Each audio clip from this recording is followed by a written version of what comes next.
Subscribe to my channel by pressing red button and click on the bell icon for notification of latest updates.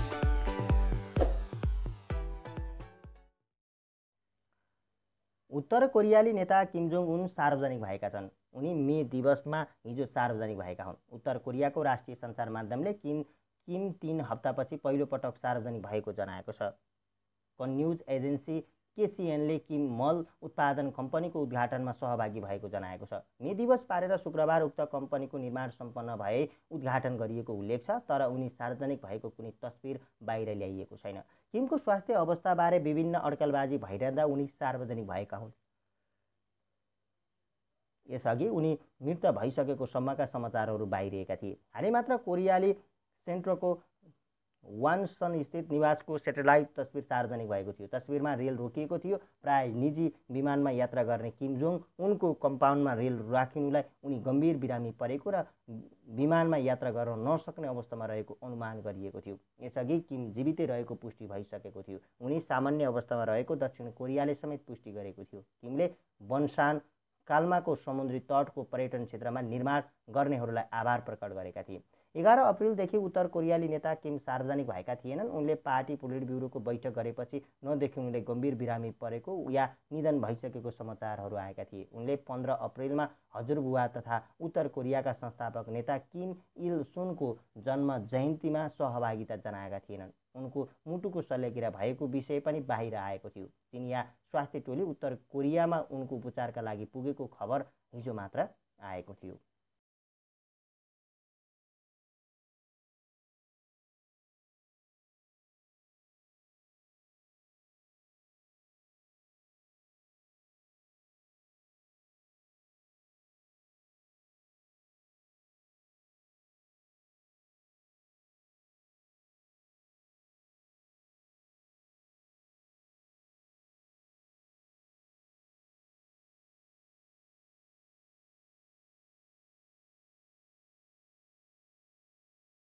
Button and click on the bell icon for notification of latest updates.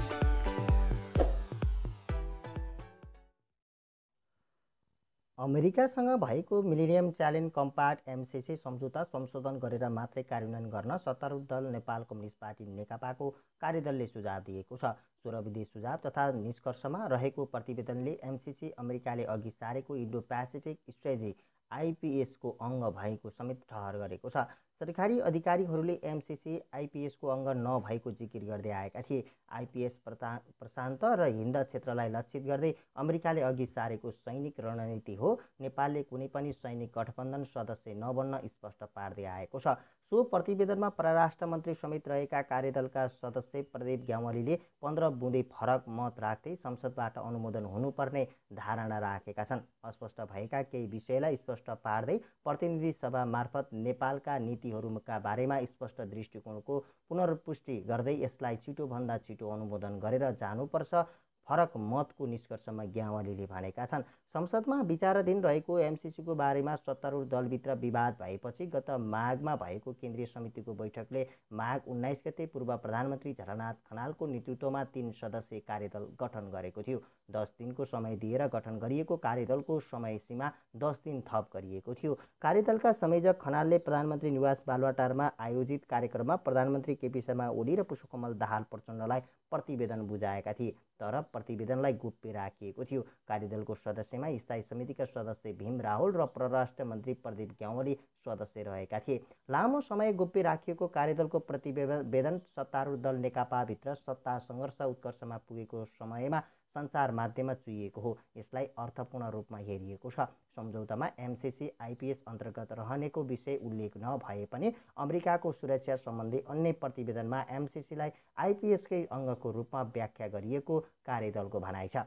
सरकारमा रहेका नेताहरूले MCC आइपिएसको अङ्ग नभएको तर्क गरेका छन्। त्यस्तै अमेरिकी सरकारको वर्तमान र भविष्य लागू हुने प्रचलित कानुन वा संयुक्त राज्य अमेरिकाको नीति, राष्ट्रिय सुरक्षा विपरीतका क्रियाकलाप र एमसिसीएनले अयोग्य ठहरिने कार्य गरेमा अमेरिकाले सम्झौता रद्द गर्न सक्ने प्रावधान राखिएको छ। भविष्यमा बन्ने कानुन समेत मान्नुपर्ने लगायतका खुला र व्यापक अर्थ लाग्ने गरी सम्झौता गर्न नमिल्ने कार्यदलको भनाइ छ। त्यसैगरी बौद्धिक सम्पत्तिमाथि अमेरिका र नेपाल दुवैको अधिकार हुने गरी सम्झौता हुनुपर्ने प्रतिवेदनमा उल्लेख गरिएको छ। लामो संवादपछि नेपाल र अमेरिकाबीच हस्ताक्षर भएको सम्झौता आगामी असार मध्यबाट कार्यान्वयनमा जानुपर्ने थियो, तर सत्तारूढ दलभित्र देखिएको विवादको कारण यो रोकिएको छ। गत असोजमै संसदबाट अनुमोदन हुन नसक्दा अमेरिकाबाट आउने रकम रोकिएको छ। सरकारले कार्यदल तथा सञ्चालन खर्च भनेको रकमान्तर गरेर मासिक 2 करोड रुपैयाँ भन्दा बढी खर्च गर्दै आएको छ। सम्झौता अनुसार अमेरिकाले 50 करोड सहयोग र नेपालको 13 करोड अमेरिकी डलरको लगानीमा विद्युतीय प्रसारण र 100 किलोमिटर सडक विस्तारको कार्यक्रम 5 वर्षभित्र निर्माण हुने तय गरिएको थियो।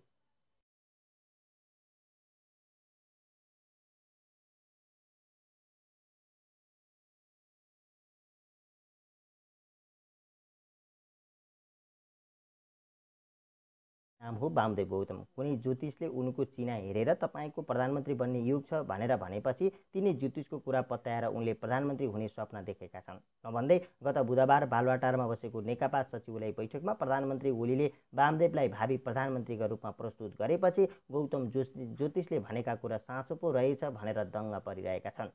5 वर्ष अगाडि ज्योतिषले प्रधानमन्त्री बन्छ भन्नु र अहिले आएर प्रधानमन्त्री ओलीले प्रधानमन्त्रीमा उनको नाम प्रस्ताव गर्नुले ज्योतिषको भविष्यवाणी मिल्नै खोजे जस्तो देखिन्छ। प्रधानमन्त्री ओलीले ज्योतिषका कुरा थाहा पाएरै गौतमलाई प्रधानमन्त्री प्रस्ताव गरेका त होइनन् भन्ने आशंका पनि छ। किनभने प्रधानमन्त्री ओली ज्योतिष नभए पनि ज्योतिषले मान्छे हेरेर उसको मनोदशाबारे कसरी बोल्नुपर्छ भन्ने कुरा राम्रोसँग थाहा छ। ओली ज्योतिष नभए पनि ओलीले पुर्याइदिने भएपछि गौतम यता जाने कि उता जाने भनेर दोधारमा पर्ने परेन।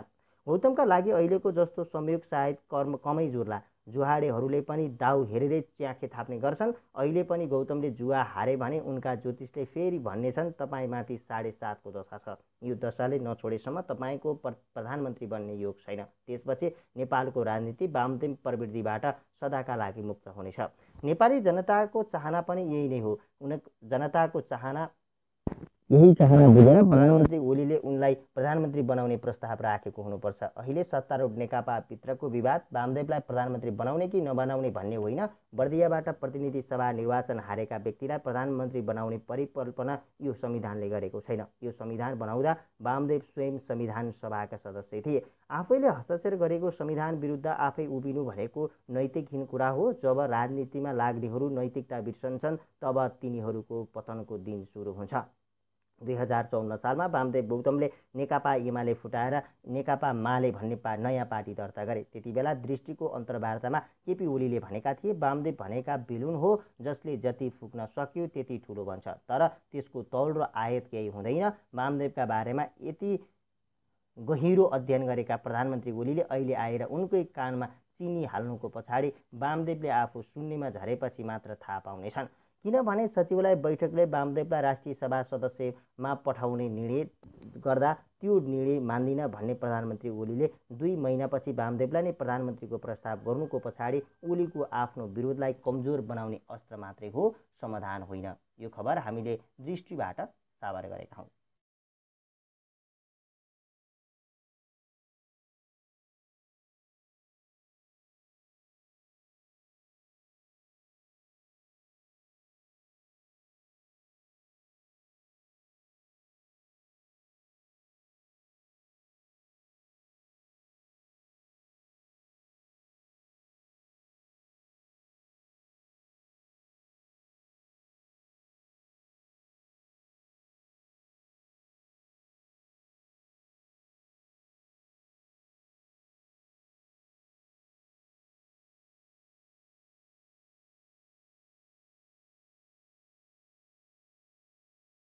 भने वामदेव गौतमलाई प्रधानमन्त्री बनाउने प्रस्ताव राखेपछि प्रचण्डले भने म बल्ल बुझ्दैछु पार्टीमा वामदेवलाई कसरी भकुण्डो बनाइएको रहेछ भनेर। आफूसहितको भैँसीपार्टी गठबन्धनले वामदेवलाई राष्ट्रिय सभा सदस्य मनोनित गर्ने र संविधान संशोधन गरेर प्रधानमन्त्री बन्ने बाटो खुलाउने प्रस्ताव ल्याउँदा भइसकेको निर्णय समेत कार्यान्वयन गर्न नमानेका ओलीले एकाएक प्रधानमन्त्री बनाउने प्रस्ताव ल्याएपछि प्रचण्डले वामदेवलाई भकुण्डोसँग तुलना गरेका हुन्। तत्कालीन एमाले र हालको नेकपाभित्र प्रचण्डले भने जस्तै पटक पटक भकुण्डो बनेका वामदेव गौतम यसपटक गोलपोस्टमा छिर्लान् त। विगत केही दिन यता सांसदका हस्ताक्षरदेखि विभिन्न दौडधुपमा चलेको नेकपाको राजनीतिमा बिहिबार यता सन्नाटा छाएको छ। गौतम स्वयंले कुनै प्रतिक्रिया दिएका छैनन्। प्रचण्ड र माधव नेपाल पक्षले वामदेवलाई ओली पुनः भकुण्डो बनाउन रणनीति चालबाजी गरेको आरोप लगाइरहेका बेला गौतमले निकटस्थहरूसँग यसपटक ओलीबाट धोका नहुने बताएका छन्। प्रधानमन्त्री ओलीले सचिवालय बैठकअघि वामदेव पत्नी सांसद तुलसा थापालाई बालुवाटारमा बोलाएर भेटेका थिए। ओली पक्षका नेताहरूले प्रधानमन्त्री र अध्यक्ष दुवै पदमा निर्वाचित भएको हुनाले ओलीले छान्नुपर्ने कारण नरहेको बताउँदै आएका छन्। ईश्वर पोखरेल, विष्णु पौडेल लगायतका नेताहरू मौन रहेका बेला पृथ्वी सुब्बा गुरुङहरू ओलीले राजीनामा दिन नहुने भनेर मुख खोलेर बोलेका छन्। यो भनेको फेरि पनि वामदेवलाई भकुण्डो बनाउने चालबाजी त होइन? प्रश्न उठेका छन्। वामदेवको विगत 25 वर्षको राजनीतिक उतार चढावलाई मात्र हेर्दा पनि उनी पटक पटक विभिन्न नेता, गुट र शक्तिको भकुण्डो बन्दै आएका छन्। सोझा तर प्रष्ट स्वभावका गौतमको राजनीतिक जीवनका केही घटनाक्रममा फर्किँदा उनी प्रचण्डको भने जस्तै भकुण्डो बनेको बुझ्न सकिन्छ। यो आलेख पछिल्लो घटनाक्रमको विवरण होइन र अब के हुन्छ भन्ने आकलन पनि होइन। नेकपा उपाध्यक्ष वामदेव गौतम कसरी विभिन्न कालखण्डमा उपयोग भए प्रचण्डले भकुण्डो भनेपछि एकपटक फ्ल्यासब्याकमा मात्र जान खोजिएको हो। 2051 देखि 2054 सम्ममा तत्कालीन नेकपा एमाले 2051 को मध्यावधि निर्वाचनमा 88 सिट जितेर सबैभन्दा ठूलो दलको हैसियतमा अल्पमतको सरकार चलायो। तत्कालीन अध्यक्ष मनमोहन अधिकारी, प्रधानमन्त्री र महासचिव माधव कुमार नेपाल उपप्रधानमन्त्री भएर सरकारमा गएपछि वामदेव गौतमलाई उपमहासचिव बनाएर पार्टीमा काममा लगाइयो। सरकारबाट एमाले हटेपछि विधान विपरीतको महासचिव पद खारेज गर्ने भन्दै नेपाल पक्षले वामदेवलाई हटायो। त्यतिन्जेल पार्टीमा वामदेवको शक्ति निकै बढिसकेको थियो। तर उपमहासचिवबाट हटाइएपछि माधव नेपाल विरोधी खेमाले वामदेवलाई भकुण्डो बनायो। वामदेवको साथ लिएर झलनाथ खनाल, सीपी मैनाली, राधाकृष्ण मैनाली लगायतका नेताहरूले माधव नेपाललाई महासचिवबाट हटाउने अभियान चलाए। सहना प्रधान लगायतका असन्तुष्ट नेताको समर्थनमा माधव नेपाललाई हटाएर झलनाथलाई महासचिव बनाउने अभियानमा वामदेव लागे। एमालेको केन्द्रीय कमिटीमा लामो छलफल भयो र माधव नेपाल विरुद्धको अविश्वास प्रस्तावमा केन्द्रीय कमिटीमा बहुमत रह्यो। तर नेपालले सो निर्णय नै हुन नदिन माइलुट बोकेर हिँडेपछि केही दिनमा झलनाथ पक्षको बहुमत गुमेको स्मरण नेकपाका नेताहरू गर्छन्। त्यसैता वामदेव गौतम तत्कालीन एमालेको लडाईँमा सधैँ माधव नेपालको विपक्षमा उभिँदै आए। त्यही बिन्दुबाट सुरु भएको एमालेको विवाद 2053 असोजमा महाकाली सन्धि संसदबाट अनुमोदन गर्ने बेला पार्टी विभाजनको तहसम्म पुग्यो। महाकाली सन्धिको विपक्षमा उभिएका गौतमले 2054मा महाधिवेशनपछि पार्टी फुटाएर नेकपा माले गठन गरे। अन्तिममा आफ्नो पक्षका 14 जनालाई केन्द्रीय सदस्य बनाउन माधव नेपाल र केपी ओलीले पक्षले नमानेपछि गौतमले पार्टी फुटाएका थिए। 2055 देखि 2058 सम्म संसदको तत्कालीन ठूलो दल एमाले फुटाउन सत्तारूढ नेपाली कांग्रेसले पनि सकेसम्म साथ दिएकी थियो। तत्कालीन सभामुख रामचन्द्र पौडेलले एमाले संसदीय दलले वामदेव सहित 10 सांसदलाई कारबाही गरेको पत्रलाई वैधानिकता नदिई 40% संख्या पुर्याएर पार्टी फुटाइदिएको आरोप एमाले लगाएको थियो।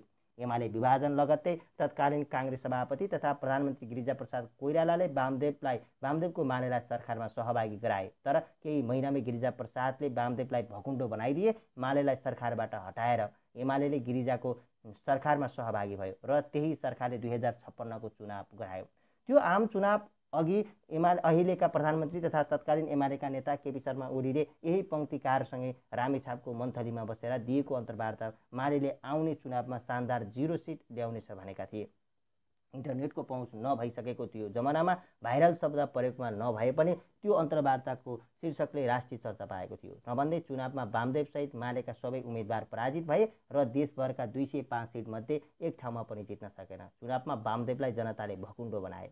चुनावमा माले पराजित भएपछि तत्कालीन विद्रोही माओवादीका अध्यक्ष प्रचण्डले पनि वामदेवलाई भकुण्डो बनाउन खोजेके हुन्। चुनाव हारेर निराश बनेका वामदेवसँग प्रचण्डको संवाद चलिरहेकै थियो। वामदेवहरू जनयुद्धमा जान सक्ने अवस्था थिएन। तर प्रचण्डले वामदेवकै कार्यकर्ताहरू चुनेर धेरैलाई माओवादी बनाए। भरत ढुङ्गाना, हिमाल शर्मा, कृष्ण केसी लगायतका तत्कालीन मालेका युवाहरूको राम्रो पंक्ति माओवादी बन्यो। ती मध्ये धेरै युवा तत्कालीन राज्यपक्षबाट बेपत्ता भए। वामदेव त्यसबेला त न त संसदीय राजनीतिमा अलग अस्तित्वमा टिक्ने न त प्रचण्डसँग जाने अवस्था भएपछि 2058 सालमा पुनः एमालेमै मिसिए। 2058 देखि 2065 सालसम्म उनी एमालेमा फर्किए पनि सीपी मैनाली, ऋषि कट्टेलहरू फर्किएनन्। एमालेमा फर्किएपछि उनी वामदेव सहित पूर्व एमालेलाई तत्कालीन एमालेबाट दोस्रो दर्जाको व्यवहार कायमै रहे पनि वामदेवले कार्यकर्ताहरूलाई भनेका थिए, अब तपाईहरू माधव नेपाल, केपी ओली एकातिर लाग्दा राजनीति सुरक्षित हुन्छ, उतै लाग्नुस्, मैले तपाईहरूको संरक्षण गर्न सक्दिनँ। त्यसपछि एमालेमा वामदेव पुनः भकुण्डो बनिरहे। छैटौँ महाधिवेशनमा माधव र केपीको प्लान सहन नसकेर पार्टी फुटाएका वामदेव 7औं महाधिवेशनमा जनकपुर पुगेर केपी ओलीको पक्षमा उभिए। त्यसै बेला वामदेव टिम तितर बितर भयो। महाधिवेशनमा माधव पक्षकै जित भयो, तर ओली वामदेव गठबन्धन महाधिवेशन नसकिँदै तितर बितर भयो। 2059 देखि 2064 सालसम्मको राजनीतिमा वामदेवको भूमिका पार्टी र राष्ट्रिय राजनीतिमा निर्णायक भएन। यद्यपि उनी विद्रोह माओवादीसँग वार्ता गर्न तत्कालीन एमालेका महासचिव माधव नेपालको अनुमतिमा होलेरीसम्म पुगे, तर उनले गरेको 6 बुँदे सहमति पार्टीले जिम्मा लिएन र तत्कालीन महासचिव माधव नेपालले पुनः एकपटक उनलाई भगुण्डो बनाइदिए। वामदेव गौतम 2064 सालको पहिलो संविधान सभा चुनावमा माओवादीसँग सहकारी गर्नुपर्छ भन्ने पक्षमा थिए। उनी प्रचण्डसँग संवाद र निकट सम्बन्धमै थिए, तर तत्कालीन एमालेका नेताहरूको दम्बले गर्दा सहकारी भएन। पार्टीसँगै वामदेव पनि बर्दियामा माओवादीकै सरला रेग्मीसँग नराम्ररी पराजित भए। माओवादीलाई शान्ति प्रक्रियामा ल्याउन सहयोग गरेका वामदेवलाई माओवादीले नै भकुण्डो बनाइदियो।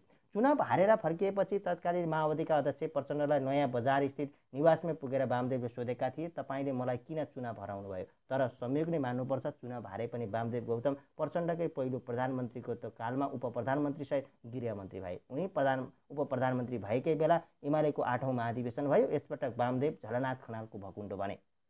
7औं महाधिवेशनमा ओलीलाई साथ दिएका गौतमको 8औं महाधिवेशनमा झलनाथलाई साथ दिएकै कारण खनाल एमालेको अध्यक्ष निर्वाचित भए। खनाल रुकमानगढ कटुवाललाई प्रधान सेनापतिबाट हटाउन प्रचण्डसँग सहमति गरेर चीनतिर गए। चीनबाट फर्केर आई नपुग्दै माधव नेपाल केपी ओली पक्षले खनाललाई अल्पमतमा पारिदियो। वामदेव गौतमले झलनाथलाई साथ दिए, तर झलनाथ सेनापति हटाउने सहमति